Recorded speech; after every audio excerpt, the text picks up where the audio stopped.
বিনয় নম্রতা মুমিনের শ্রেষ্ঠ ভূষণ, মানুষের গুণের অলঙ্কার। নম্রতা আল্লাহর পক্ষ থেকে রহমত। নবীজি সাল্লাল্লাহু আলাইহি সাল্লাম তার এই গুণের মাধ্যমে মানুষকে ইসলামের প্রতি আকৃষ্ট করেছেন। পবিত্র কোরআনে ইরশাদ হয়েছে, অতঃপর আল্লাহর পক্ষ থেকে রহমতের কারণে তুমি তাদের জন্য নম্র হয়েছিলে, আর যদি তুমি কঠোর স্বভাবের কঠিন হৃদয় সম্পূর্ণ হতে তবে তারা তোমার আশেপাশে থেকে সরে পড়ত। এর বিপরীতে ঔদ্ধত্য আচরণ মানুষকে জনবিচ্ছিন্ন করে তোলে, আল্লাহর রহমত থেকেও দূরে সরিয়ে দেয়। ব্যক্তির যে স্বাভাবিক আচরণ তার পরিবর্তন করে রাগের মাধ্যমে চিৎকার চেঁচামেচি কিংবা প্রত্যাশিত যে আচরণ তা না করে ব্যক্তিকে অপমান বা ছোট করে কথা বললে আচরণে ঔদ্ধত্য প্রকাশ পায়। আবার অনেক ক্ষেত্রে রাগ প্রকাশ না করেও পরোক্ষভাবে ব্যক্তিকে এড়িয়ে চলাও ঔদ্ধত্য আচরণ বলেও গণ্য হয়। পবিত্র কোরআনে মহান আল্লাহ তার বান্দাদের ঔদ্ধত্য আচরণ থেকে বিরত থাকার নির্দেশ দিয়েছেন।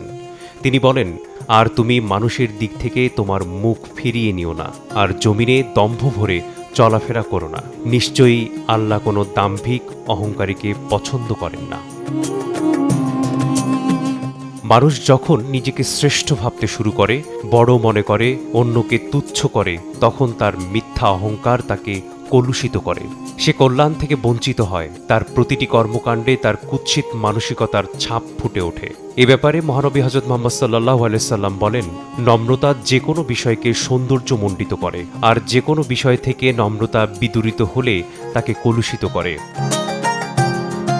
আর এই কলুষতার কারণে একসময় মানুষ তার প্রতি বিরক্ত হতে শুরু করে, তার অনিষ্ট থেকে বাঁচতে তার থেকে দূরে সরে যেতে শুরু করে।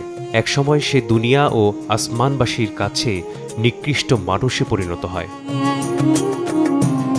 আল্লাহ তাআলা পবিত্র কোরআনে বলেন, রহমানের বান্দা তারাই যারা পৃথিবীতে নম্রভাবে চলাফেরা করে। এই আয়াত থেকে স্পষ্ট হয় যে আল্লাহর প্রিয় বান্দাদের অন্যতম বৈশিষ্ট্য হল বিনয় ও নম্রতা। মহান আল্লাহ বান্দার চলাফেরার মধ্যেও বিনয় দেখতে চান, যা তাকে অন্যদের চেয়ে আলাদা ও মর্যাদাশীল করে তোলে। মিসবাহুল আলিফ, সময় সংবাদ।